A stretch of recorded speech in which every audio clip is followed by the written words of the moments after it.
చాలా ప్రాంతాల్లో మిర్చి పంట దారుణమైన పరిస్థితుల్లో ఉంది. మనం గతంలోనే ఒక వీడియో చేసుకున్నాం. గద్వాల జిల్లా, జోగులాంబ గద్వాల జిల్లాలో వర్షాలు అధికం కావడం వల్ల ముందస్తుగా వేసిన మిర్చి పంట పూర్తిగా పోయింది.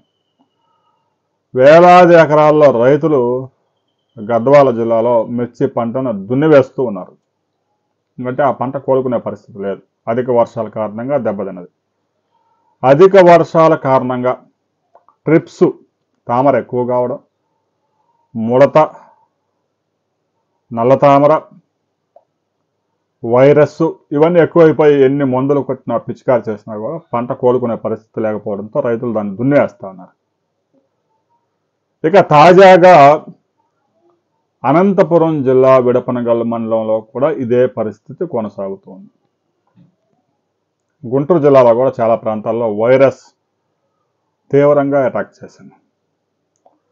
ఇక పంట సాగుకి మరో 10 రోజుల్లో ఈ సీజన్ ముగిసిపోయింది. మిర్చి నాటడం కార్యక్రమం అంతా ఇంక అక్టోబర్ లాస్ట్, ఇంకొక వారం 10 రోజుల వరకు లాస్ట్ లేటుగా వేసేవాళ్ళు వారం 10 రోజుల వరకు ఆ మొక్కలు నాటే కార్యక్రమం చేస్తుంటారు.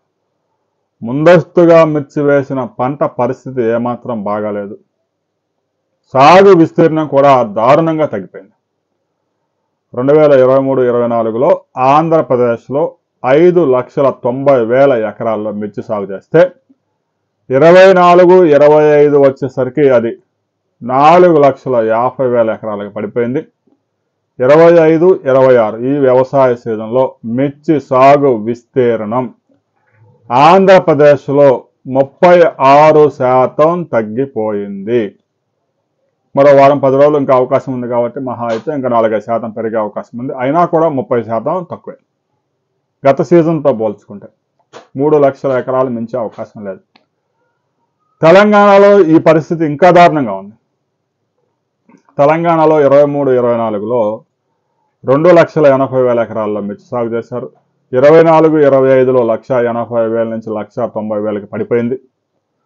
ఇక ఈ సీజన్లో ప్రస్తుతానికి రాష్ట్రం మొత్తం కలిపినా కూడా 94,000 ఎకరాల్లో మాత్రమే మిర్చి సాగు అయింది. ఇంకా 10 రోజుల సమయం ఉంది కాబట్టి 1,00,000 ఎకరాలు దాటే అవకాశం ఉంది. తెలంగాణలోనే 46% మిర్చి సాగు తగ్గిపోయింది. అనేక కారణాలు. ధరలు దారుణంగా పతనం కావటం, ఎకరా మిర్చి సాగు చేస్తే 2 లక్షల నుంచి 3 లక్షల దాకా ఖర్చు వస్తూ ఉంది. కూలీ రేట్లు విపరీతంగా పెరిగిపోయినాయి. 400-500కి వెళ్ళిపోయింది. ఇక పురుగు మందుల ధరలు చుక్కల్లో ఉన్నాయి. తామర, ఈ నల్ల తామర, వైరస్లు, ముడతలు ఇవి అదుపు కావడం లేదు.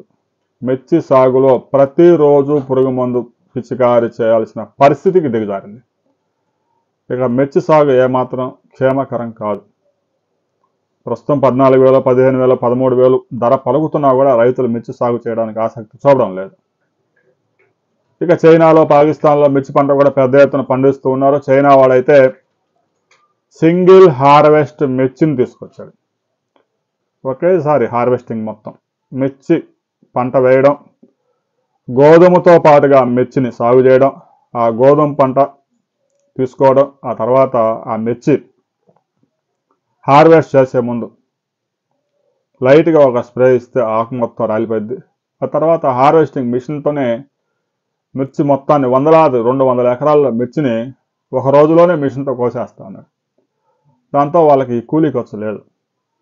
రాబోయే రోజుల్లో ఆంధ్రప్రదేశ్లో, తెలంగాణలో, కర్ణాటకలో, మధ్యప్రదేశ్లో మిర్చి సాగు చేసే ప్రాంతాల్లో సింగిల్ హార్వెస్టింగ్ ఒకేసారి కోతకు వచ్చే మిర్చిని సాగు చేయడంతో పాటు హార్వెస్టర్ల ద్వారా మిర్చిని హార్వెస్ట్ చేసుకుంటే ఒక్కో రైతుకి 60,000 నుంచి 70,000 సాగు ఖర్చులు తగ్గే అవకాశం ఉంది. ఇక ఈ నల్లతామర, ఈ దోమ, ఈ వైరస్లు వీటికి ఎన్ని మందులు కొట్టినా కూడా అదుపు కావడం లేదు. వీటి విషయంలో కూడా శాస్త్రవేత్తలు రైతులకి సరైన గైడెన్స్ ఇవ్వాల్సిన అవసరం ఉంది. మిర్చి సాగు ఖర్చులు తగ్గించుకోకపోతే మిర్చి సాగు కూడా పత్తి సాగు లాగానే కనుమరుగయ్యే ప్రమాదం ఉంది. చాలామంది రైతులు ఇంకా ఈ మిర్చిలో పెట్టుబడులు పెట్టలేక మొక్కజొన్న సాగు చేసుకుంటూ ఉన్నారు. అదైతే కేంద్ర ప్రభుత్వం మద్దతు ధర కొనుగోలు చేస్తుంది. మొక్కజొన్న కోళ్ల ఫారాలకి పెద్ద ఎత్తున దానాగా వెళ్లడంతో పాటు ఇటీవల కాలంలో మొక్కజొన్న నుంచి బీరులు బాగా తయారు చేస్తూ ఉన్నారు. బయోడీజిల్ కూడా ఉత్పత్తి అవుతా ఉంది. దానికి మంచి డిమాండ్ ఉంది. ధర కూడా గిట్టుబాటుగా ఉంది. ఎకరాకి 35 నుంచి 40 క్వింటాల దిగుబడి కూడా వస్తూ ఉంది. రైతు సోదరులు ఇక మిర్చిలో నష్టాలు భరించే స్థితిలో లేరు. పత్తి సాగు ఎలాగైతే సగం విస్తీర్ణం పడిపోయిందో అలాగే మిర్చి సాగు కూడా సగానికి సగం పడిపోయే అవకాశం ఉంది. ఇప్పటికే 40% దా తగ్గింది. రాబోయే సంవత్సరాల్లో ఇంకా మిర్చి సాగు విస్తీర్ణం గణనీయంగా పతనమయ్యే అవకాశం స్పష్టంగా కనిపిస్తుంది.